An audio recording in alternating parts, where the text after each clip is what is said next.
예수님께서 오늘 아침에 우리들에게 말씀하십니다. 수고하고 무거운 짐지고 힘들었지? 다 내게로 와라. 내가 너희를 편히 쉬게 해줄게. 우리는 이 말씀을 기억하고 교회 와서 기도만 하면은, 예배 드리면은 다 해결될 것으로 압니다. 근데 예수님이 해결 안 해주시더라고요. 그 다음 말씀입니다. 나는 마음이 온유하고 겸손하니 나의 멍에를 메고 내게 배우라.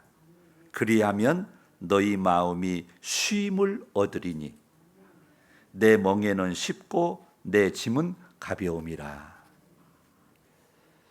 예수님께서 나의 겸손하고 온유함을 배우면은 너희에게 쉼이 있다. 이 쉼이라는 단어가 어떤 뜻의 단어냐면은요, 그 말씀 기억하시죠? 귀신이 어떤 집에 있었는데 귀신이 나간 다음에 이제 그 집을 깨끗이 청소해 놨잖아요.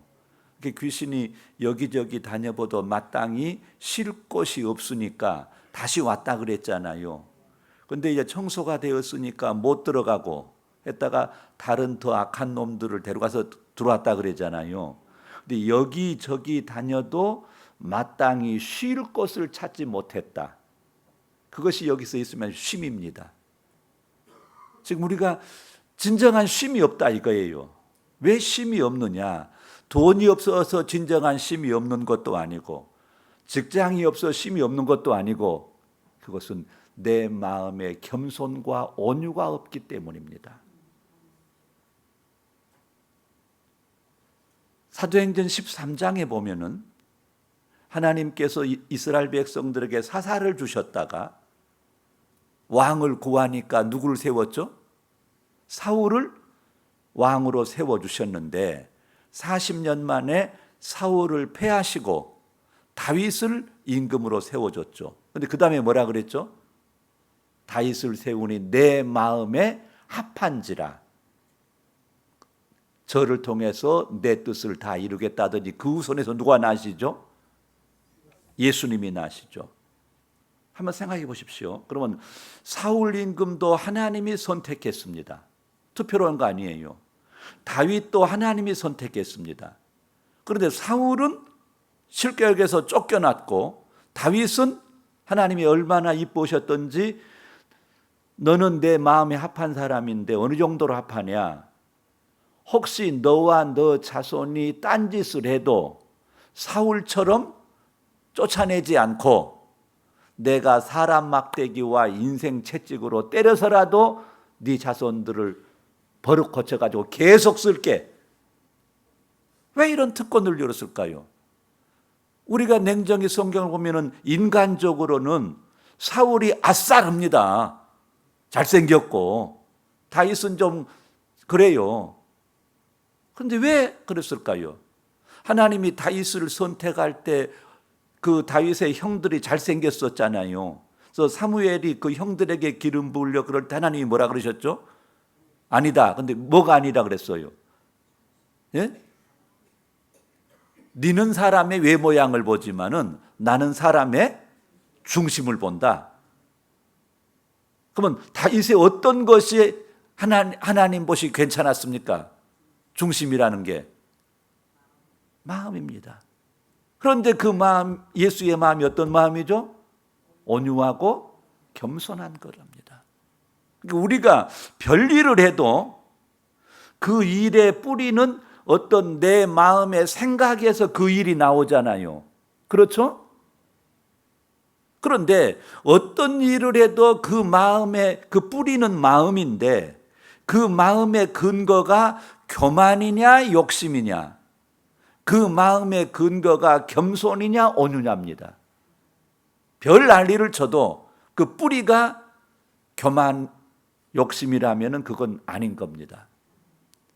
그런데 좀 어설퍼도 그 뿌리가 겸손과 온유라면 그건 되는 겁니다.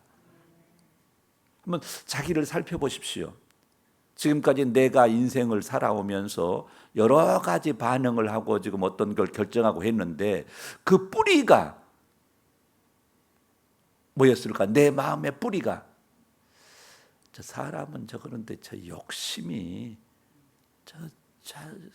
왜 저렇게 교만한가 몰라. 참 저 사람은 됐어. 마음이 어떻게 저렇게 남을 좋게 생각하고 어떻게 저러지? 참 사람이 됐어. 제가 2009년에 은퇴를 하고요. 제가 인생을 살면서 제일 우리 집사람이 그래요. 제일 제가 잘한 결정이 조기 은퇴라고. 근데 우리 집사람이 잘했다는 근거하고 제가 잘했다는 근거하고는 조금 차이가 있습니다. 저는 그 일찍 그만두고 지금까지 아침 9시면은 내 사무실에 방에서 무조건 나와서 하고 하루 종일 강의 듣고 내 나름대로 공부를 했습니다. 근데 우리 집사님이 잘했다 그런 것은 목사 각시 멍에 이제 내려놓고 지 맘대로 이제 산다고 그걸 잘했다는 거예요. 그러니까 지금 제가 여기 와서 설교 온 거 사실은 자기들이 고마워해야 돼. 왜냐하면은 장기도요 뒤에 있는 사람은 수가 잘 안 보여. 옆에서 구경하는 사람이 수가 보이잖아요. 목회하신 목사님들은 성경을 읽어도 주일날 설교하려고 써먹으려고 성경을 봐. 근데 나는 써먹을 데가 없잖아요. 그러니까 이 성경이 목회할 때보다 더 이해가 되는 거예요. 그리고 열심히 10년 동안 공부를 지금 하고 있기 때문에 꽤 괜찮아졌어요. 그런데 가장 중요한 것은 내가 지식을 많이 얻어도 그 지식을 흡수하는 것, 지식을 적용하는 것이 중요한데 그것이 내 잘난 교만과 욕심이 아니고 겸손과 온유라는 상태에서 그것을 흡수하니까 지금 똑같이 들려도요 조금 차이가 있어. 왜? 내가 머리로 안 하고 지금 마음으로 하기 때문입니다. 목사님이 작년에 이제 2020도 오십시오. 그래서 1년 동안 내가 준비했어. 이거 건성으로 온 거 아니요. 1년 동안 준비했어요. 근데 어떤 목사님은 자기가 평소에 목회하면서 매주일 설교했던 노트가 있거든요. 거기에서 자기 마음에 몇 개 든 거 5개 뽑아가 와서 지금 설교할 수도 있어요. 근데 나는 아니요. 나는 새로 계속 지금 오늘 저녁 설교할 거요. 한국에서 원고 가져왔어요. 근데 노트요. 또 이거 이렇게 자. 내가 얼마나 지금 정성 들인다고 이거. 목사님이 나를 2번 불러준 그 보다 보느라고 내가 예수구만. 자, 그런데 그 근거가 뭐냐? 옛날에는 제가 내 잘난 못에 살았어요. 그러니까 알고 본 게 그게 아니에요. 이게 하나님의 은혜예요. 그래서 지금 저의 마지막 소명, 마지막 애국 이게 뭐냐? 지금 한국은 진보와 보수, 여야가 막 치열하게 싸우고 있습니다. 이건 아닌데. 그래서 이걸 가지고 계속 기도하고 지금 이제 몸부림을 쳤는데 최종적으로 제가 정한 게 있어요. 우리가 첫 번째 나이에 나 된 것이 하나님의 은혜인 걸 알아야 됩니다. 지금 자기들이 다 알았다고 생각해요. 그런데 어떻게 해야 제대로 한 거냐? 지금 저 형편에 내가 자가용을 10만 불짜리를 탈 형편이에요. 근데 15만 불짜리를 타고 20만 불짜리를 타면은 그 사람은 은혜를 모르는 거예요. 10만 불짜리를 타면은 은혜를 알까 말까 한 거예요. 근데 은혜를 제대로 알았다면은 10만 불짜리 탈 형편인데 8만 불짜리나 7만 불짜리를 타고 나머지 2, 3만 불 가지고 나보다 더 어려운 일을 도우면은 그 사람은 은혜를 안 겁니다. 지금 내 한 달 생활비가 5천 불이 드는데 내 수입은 10만 불이에요. 그러면 1만 불을 다 써버린 게 아니라 5천 불 정도로 그냥 쓰고 나머지는 하나님과 이웃을 위해서 왜? 내가 오늘 이렇게 돈을 버는 것도 하나님의 은혜요. 이렇게 출세한 것도 하나님의 은혜니까 다 누리면 속이 없는 사람이죠. 은혜니까. 내 힘으로 벌었다면 내 마음대로 써도 돼요. 근데 하나님의 은혜니까. 은혜는 받을 자격이 없는 사람한테 이유도 조금 거저 주신 게 은혜잖아요. 그걸 다 내가 먹으면 안 돼. 나보다 그러니까 약한 자에게 나눠야 돼요. 그래서 이 은혜를 은혜되게 산 다음에는요, 은혜를 주신 하나님이 계시기 때문에 자기 부인을 해야 돼요. 자기 부인을 하면은 내 중심으로 살지 않고 잠언 30장 기자처럼 하나님 중심으로 살게 돼요. 자기 부인을 하면은요, 나를 사랑하지 않고 이웃을 사랑하게 돼요. 이웃 사랑이 실천돼야 돼요. 초대교인들은 어떻게 했느냐? 예수님께서 마지막 심판의 장면이 양과 염소로 나누었죠. 그런데 양들은 주변에 굶주린 자, 목마른 자, 헐벗은 자에게 또 감옥 가 있는 자, 병원에 입원해 있는 사람에게 계속 사랑을 베풀었잖아요. 그런데 왼편 염소들은 안 베풀었잖아요. 그래서 그들은 지옥 갔잖아요. 그런데 우리는 형편 되면 돕고 형편 안 되면 안 도우는데 초대교회는 안 그랬어요.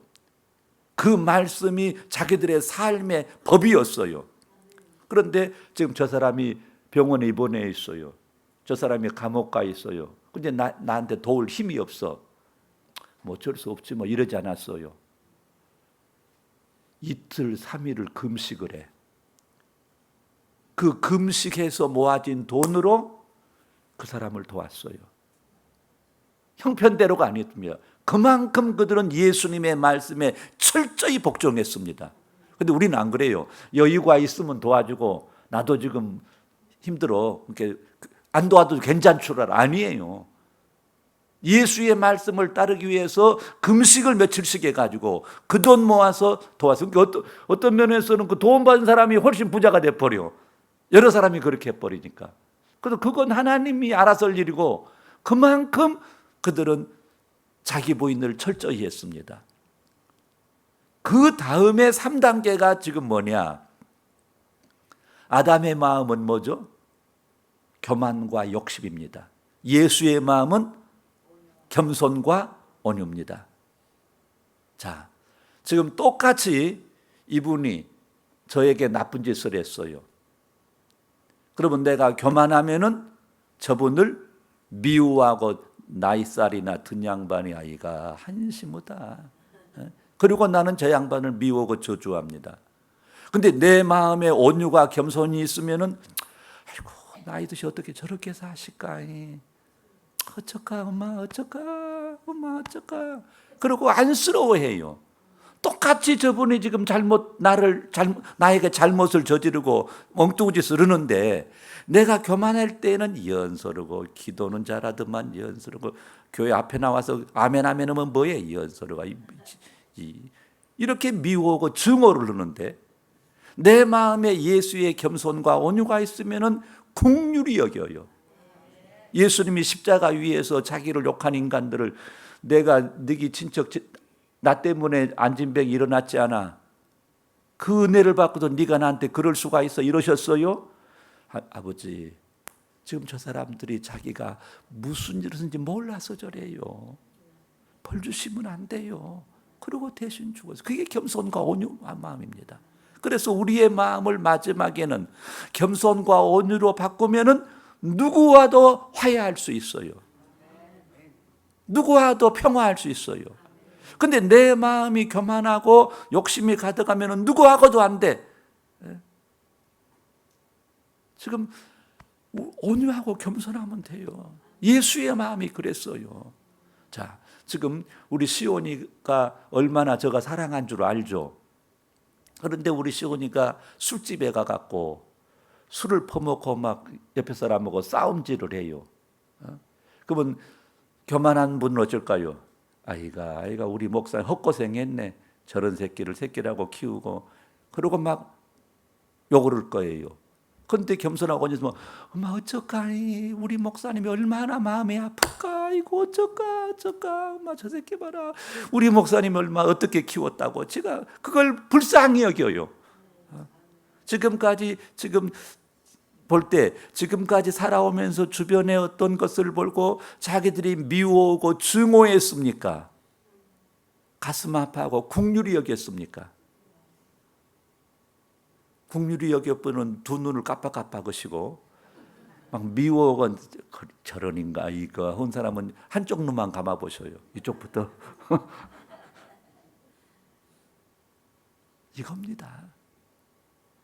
예수님이 그거예요. 예수님이 직접 해주신 게 아니에요. 너네들이 나의 겸손하고 온유함을 배워. 29절 다시 볼게요. 나는 마음이 온유하고 겸손하니 나의 멍에를 메고 내게 배워라. 그리하면 너희 마음이 쉼을 얻으리라. 내 영혼 평안해 평안해 평안해 평안해. 자 봅시다.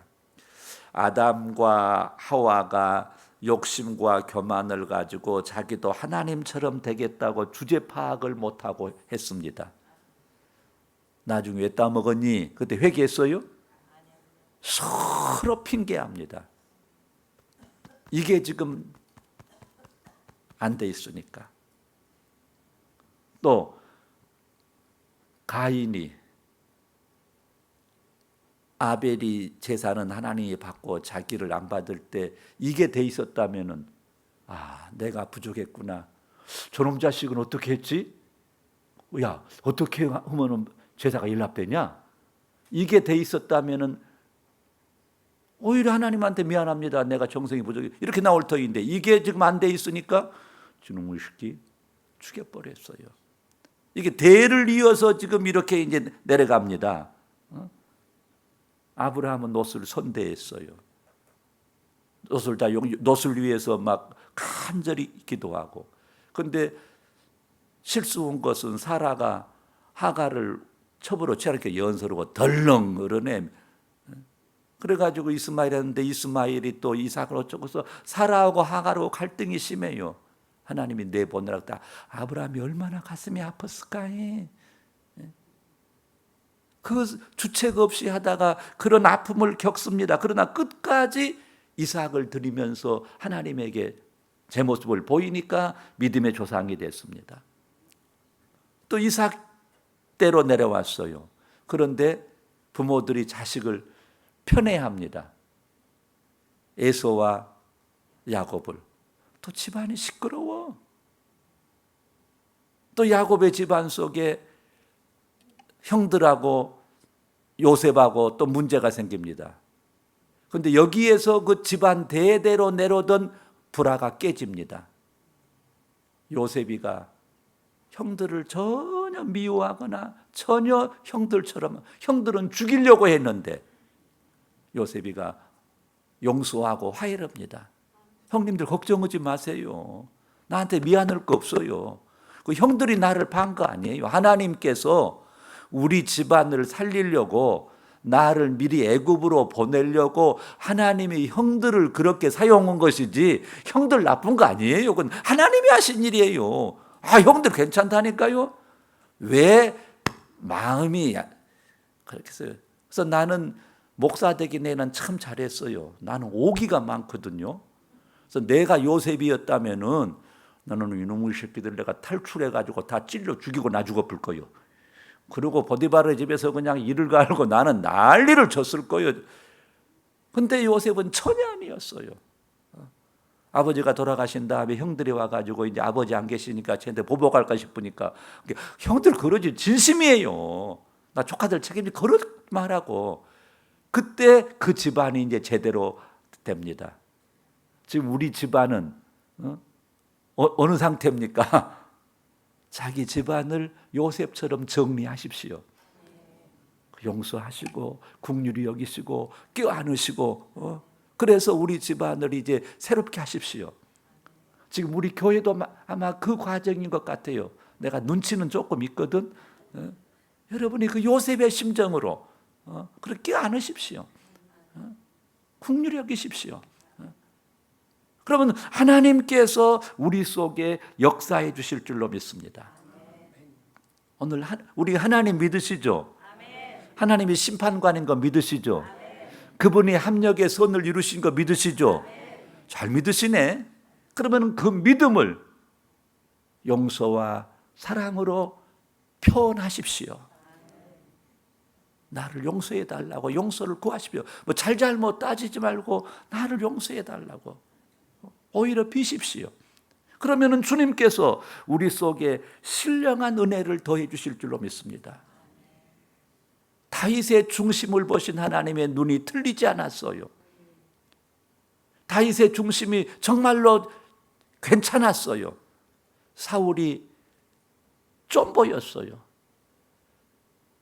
골리앗을 다윗이 물리쳐서 자기를 위기에서 구원해 주었는데 백성들이 사울은 천천히요 다윗은 만만이라 그러니까 그게 질투해 가지고 다윗을 2번씩이나 막 죽이려고 그럽니다. 하나님이 이 다윗의 마음의 온유와 겸손이 진짜인가 가짜인가 테스트를 했어요. 다윗에게 사울을 죽일 수 있는 기회를 2번을 주셨습니다. 다윗이 그냥 해버렸습니까? 부하들이 끝냅시다. 그러면 나라가 조용해집니다. 뭐 당신 문제가 아니라 지금 우리 나라 자체가 지금 문제입니다. 다윗이 뭐라 그래요? 그건 하나님이 하실 일이지 내가 할 일 아닙니다.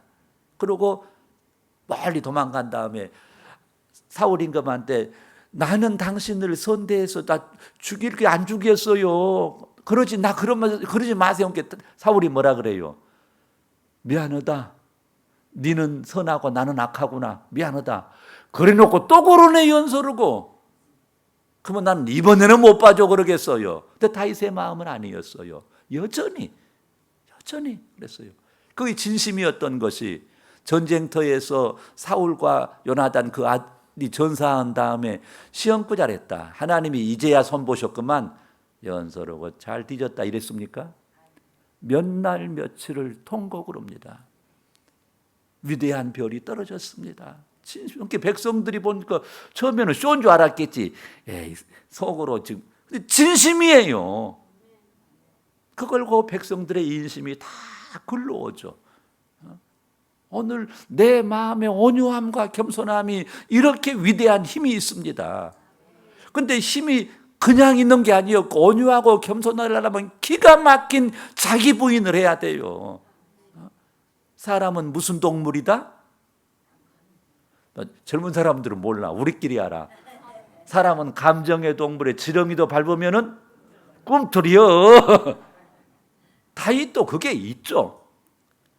근데 그 감정으로 나온 생각을 다시 한번 생각하니까 이성으로 감정을 이기면서 하나님을 기억하니까 하나님의 법이 그 마음을 지배우니까 용서가 되고 긍휼히 여겨서 그 나라를 하나로 만들어 갑니다. 이제 우리 이 마음을 바꾸십시다. 이 마음을 예수의 마음으로 바꾸십시다. 생각 좀 하십시오. 이것만 바꾸면은 하나님이 다 역사하셔요. 채브람 씨 아십니까? 채브람 씨 몰라요? 한국의 유명한 탤런트 채브람 씨 아시죠? 나는 그 양반이 대단한 사람인 줄 알았더니 대단한 사람 아니더만. 50년 전에 그 당시에 가장 한국에서 미인 탤런트가 김민자 씨였어요. 그분이 채브람 씨 부인이거든요. 그분은 KBS 전속 탤런트로 그때 최고로 한국에서 인기 있었어요. 근데 채브람이는 그때 연극 한다고 흔적도 없는 사람이었어요. 근데 그 김민자 씨한테 반해갖고 와서 작업을 해가지고 이제 김민자 씨가 식당에서 밥을 보내 지가 가서 이제 밥값을 딱 치르고 와서 딱 이제 신문지 뚫어놓고 이제 어떻게인가 봤대요. 그랬더니 김민자 씨가 밥 먹은 다음에 밥값을 치르러 가니까 그 식당 주인이 아니 다른 사람이 치렀다고. 누구냐고 이제 그 사람이 채보라미가 치렀다 그래라고. 그리고 이제 지는 신문지 뚫어지고 이렇게 봤대요. 옛날에는 신문지 구멍 뚫고 이렇게 신문지 봤잖아요. 그게 누구냐고. 그래갖고 작업을 해가지고 이제 연애를 됐대요. 근데 결혼 말이 오가는데 김민자 씨 본인이나 자기 가족이나 자기 친구들이 100% 하지마, 안 돼. 왜? 채브람 씨가 신랑감으로는 마이너스요. 호르몬이에요. 50년 전에 홀어머니 외아들이요. 그럼 어째 옛날에는 결혼하자마자 어머니를 모셔. 거기다가 직업도 없어. 수입도 영국이니까 별로 없어. 거기다가 이 사람이 술이 고래요. 먹었다 하면 인사불성이 될 때까지 범하셔버려. 그러니까 남편감으로는 거기 가면은 거덜나 팔자가 이상해지는 거예요. 그래서 김민자 씨도 안 하기로 했대요. 근데 가만히 생각을 했대요. 그런데 저 사람이 나한테 시련을 당하면은 잘못될 수도 있겠다. 그런 마음이 들더라요. 왜? 그 사람이 뭘 좋아한다고 채불함이가? 술 좋아하니까 이제 그런 폐인데. 그래서 잘못될 수 이런 마음 때문에 할 수 없이 50년 만에 이번에 밝히더라고 결혼을 했대요. 지금까지 여전히 술을 그렇게 퍼먹은대요. 그리고 서로 식성이 달라가지고 식당을 같이 안 갈 정도래요. 그래서 너무 힘이 들더래요. 그때 또 김민자 씨가 가만히 생각을 해봤대요. 나도 못 고친 습관이 있고 나도 못 고친 성품이 있는데 저 사람인들 어찌 다 고칠 수가 있겠냐. 그래서 그러면 내가 배려를 해주자 저 부분은. 그래서 서로 배려를 하기로 했대요. 지금까지 이혼하고 영 잘 사요. 그 한 남자 자기 인생이 걸렸는데 그 상대를 배려해서 저 사람이 잘못될 수도 있겠다. 그것 때문에 배려를 했더니 지금 자기 남편을 한국에서 제일 유명한 배우가 됐고 서로 그 영광을 누리잖아요. 그걸 듣고 내가 영 부끄럽더라고요. 나는 목사 있을 때 결혼했거든요. 우리 아내를 배려해서 한 거 아니에요. 이뻐서 덕 보려고 했어. 나는 이렇게 나는 쪼잔했어요. 근데 그 김민자 씨는 얼굴만 이쁜 그 마음이 이뻤더라고요. 그러니 하나님이 그 가정을 봐주시죠. 지금 서로 배려하고 사십니까? 어디 자기는 배려해서 결혼했어요? 지가 키가 작은데 어떻게 배려를 해? 배려를 해서 장가를 갔겠지. 우리가 배려를 당했습니까? 배려를 했습니까? 이제라도 우리가 예수의 마음을 회복하십시오. 그래서 겸손하고 온유함으로 모든 것을 최종 결정은 그 겸손과 온유 뿌리에서 나오게 하십시오. 그러면 우리를 통해서 하나님의 선하신 뜻이 이루어질 줄로 믿습니다. 사울, 솔로몬, 히스기야 다 위대한 왕입니다. 근데 그 뿌리가 항상 교만이었어요. 그래서 그들이 왕들 가운데 최고로 은혜 받은 사람이 히스기야예요. 기도발이 얼마나 셌는지 아수르 군대가 쳐들어왔을 때 저녁 내 기도했더니 하나님이 어떻게 해버렸죠? 천사를 보내서 아수르 군대 18만 5천 명을 죽여버려서 히스기야는 칼 한 번 안 쏘고 전쟁에 승리했어요. 이런 기적은 전무후무해요. 히스기야가 병들었을 때 하나님 이사야한테 뭐라 그래요?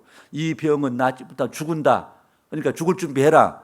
하나님의 결정은 거예요. 그런데 히스기야가 눈물로 기도하니까 하나님이 자기 결정을 번복을 해갖고 내가 히스기야의 눈물을 보았고 기도를 들었다.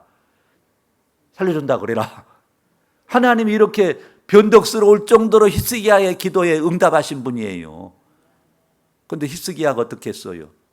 이웃나라에서 문병을 오니까 간증하고 전도해서 지지랑만 했어요. 지기 나라 보물을 자랑하고 이때 성경에 보면 하나님께서 히스기야가 하나님의 은혜에 보답지 아니하심으로 진노했다 그랬습니다. 근데 히스기야가 또 사정을 해. 좋다 그러면 너 당대에는 내가 벌을 안 내리마. 그러나 너 자식 때에 가서 벌을 받는데 네 자식이 남의 나라에 환관이 됐고 네가 자랑했던 보물을 다 뺏길 것이고 그러고 태어난 자식이 므낫세입니다. 그놈이 천하에 못된 짓을 해가지고 하나님께서 뭐라 그러시죠? 내가 네게 조상 다윗에게 한 약속이 있었어. 네게 새끼들이 잘못해서 내가 사람 막대기와 인생 채찍으로 때려서라도 그놈을 바로잡아서 계속 왕했다고 약속했는데 너 므낫세 너 때문에 그 약속 취소야. 이제 너도 망해. 그래서 다윗 왕가가 끊깁니다. 유다가 망합니다. 누구 때문일까요? 히스기야 때문이에요. 그 은혜를 받고도 교만해가지고 은혜에 감사할 줄 몰라서 다윗이 받았던 그 약속을 취소하게 만든 사람이 히스기야예요. 위대한 임금인데 그 교만 때문에 기도 아무리 잘하고 아무리 은혜 받고 아무리 별난을 쳐도 그 뿌리 교만을 못 버리니까 자기 조상이 받아놓은 그 약속을 말아먹어 버렸습니다. 오늘 우리 겸손하고 온유해야 돼요. 날마다 나를 쳐서 복종시켜야 됩니다. 교만은 끝없이 우리에게서 살아나려고 장난을 쳐요. 거기 속지 마십시오. 옆에 분에게 당신은 겸손한 분입니다. 당신은 온유한 분입니다. 좀 그걸 말하기 쑥스러운 분 옆에 계셔요. 그래도 그냥 그렇게 해드려요. 당신은 온유한 분입니다. 당신은 겸손한 분입니다. 아멘. 미국 LA에 가면 영락교회라는 교회가 있거든요. 그런데 지금부터 30년 전쯤 됐다나. 그런데 한국서 온 유학생들이 이제 그 교회에 청년부를 조직했대요. 그래서 청년부가 막 부흥을 했대요. 그런데 이제 고등학교를 졸업한 애들이 안 들어와요. 청년부에 들어오라 그래도. 그래서 왜 안 들어오냐고 했더니 이제 한국서 유학원 애들이기 때문에 이제 한국말을 주로 해요. 그러니까 미국서 자란 애기들 한국말을 잘 못 하잖아요. 그러니까 우리 한국말 잘 못 하니까 안 들어갈란다. 그러니까 그 선배들이 회의를 했대요. 저 친구들이 안 들어오겠다 그러는데 우리 들어오게 하자. 뭐 어떻게 할까? 그럼 우리가 우리끼리는 한국말을 해도 교회 안에도 공식 언어는 영어로 하기로 하자. 그래서 야, 이제 우리가 영어를 하니까 들어와라. 들어왔는데 영어를 모든 사람이 영어를 하니까 영어 한 사람이 볼 때는 웃기고 못 알아듣는 소리를 하는 거예요. 그러니까 웃기는 거예요. 이제 미국서 자란 친구들은. 근데 지기들이 가만히 있다가 지기끼리 회의를 했대요. 저 선배들이 저렇게 말도 안 되는 영어를 하면서 우리를 이렇게 배려를 하고 고생을 하는데 그럼 우리도 좀 뭘 어떻게 하자. 어떻게 할까? 그럼 우리도 우리끼리는 영어를 하지만은 공식 언어는 한국말로 하자. 선배들을 생각해서. 그러니까 교회에서 말이 이제 안 통해 버려. 영어 잘한 놈들은 한국말로 오니까 말이 안 되고 또 한국말 잘한 놈들은 영어로 오니까 말이 안 돼. 그러니까 서로 말이 안 통해. 그래도 그들이 서로 배려해서 그렇게 열심히 해서 80명까지 청년회가 부흥됐대요. 그런데 지금 지나온 지금 그 80명 가운데 38명이 선교사가 나왔대요. 왜 그랬을까요? 서로 그렇게 배려하면서 예수의 사랑으로 서로 노력하니까 말도 안 되는 영어로 하고 말도 안 되는 한국말로 했으니 얼마나 웃겼겠어요. 그런데 서로 그렇게 노력한 거예요. 그 마음의 뿌리가 영어도 모든 것이 미국가 유학한다 영어도 본다고 이 교만이 뿌리였다면은 야 자식아 부모가 한국 사람이 한국말 해야지 자식아 이게 뿌리였다면 그리 안 났죠. 근데 서로 배려하고 존중했습니다. 겸손했어요. 그때 그 역사가 지금 38명이 선교사가 나 80명 가운데 야 별거 아니더만이 별거 아니에요. 하나님은 우리의 중심을 보십니다. 너희는 무릇 지킬 만한 것보다 너 마음을 지켜라. 생명의 근원이 거기서 나온다. 제가 오기가 참 많거든요. 그래서 지금 그걸 많이 이제는 저는 죽였어요. 그래서 아직까지는 겸손하지 못하고 겸손은 흔적까지는 해 내가. 그래서 우리 집사람이 나보고 위선자라 그래요. 다른 사람한테는 겸손하면서 왜 나한테는 못 오냐. 제일 가까운 사람한테 인정 못 받으면 그거 가짜요. 그래서 아직까지는 덜 됐습니다. 그러나 저는 계속 노력할 거예요. 그런데 자기들 얼굴 보니까 나보다 훨씬 낫네. 옆에 분에게 당신의 겸손함을 축하합니다. 당신의 온유함을 축하합니다. 아멘. 이제 우리 생각을 하고 삽시다. 지금 저는 러시아라는 나라를 별로 시원찮게 생각했거든요. 그런데 그 나라가 괜찮은 나라더라고요. 이제 나폴레옹이 러시아를 쳐들어왔다가 이제 불을 다 질러가지고 먹을 게 없어서 추운 겨울에 도망을 가서 러시아가 자동으로 전쟁에 승리해서 파리까지 지집을 했거든요. 근데 러시아는 그 당시에는 이제 부자들이 지주고 그 소작인들은 농노예요. 노예처럼 살았거든요. 그런데 그 당시 장교는 전부 귀족만 됐어요. 청년 장교들이 불란서에 가보니까 이미 그때는 불란서에 혁명이 일어난 다음이었어요. 그걸 보고 충격을 받은 거예요.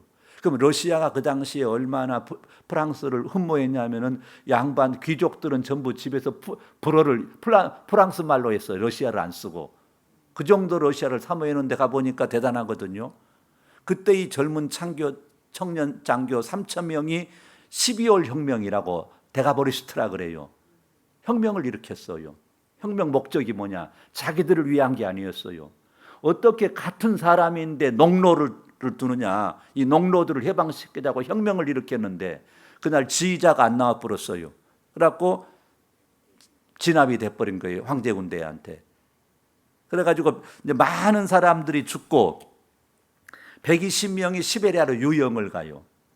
근데 다들 청년인데 그때 기혼자가 23명이 있었어요. 이때 정부에서 그 부인들에게 이혼을 강요해요. 이혼 안 하면은 귀족권을 박탈하고 네 평민이 되고 네가 낳을 자식도 귀족이 못 된다. 근데 11명은 죽어도 이혼을 안 해.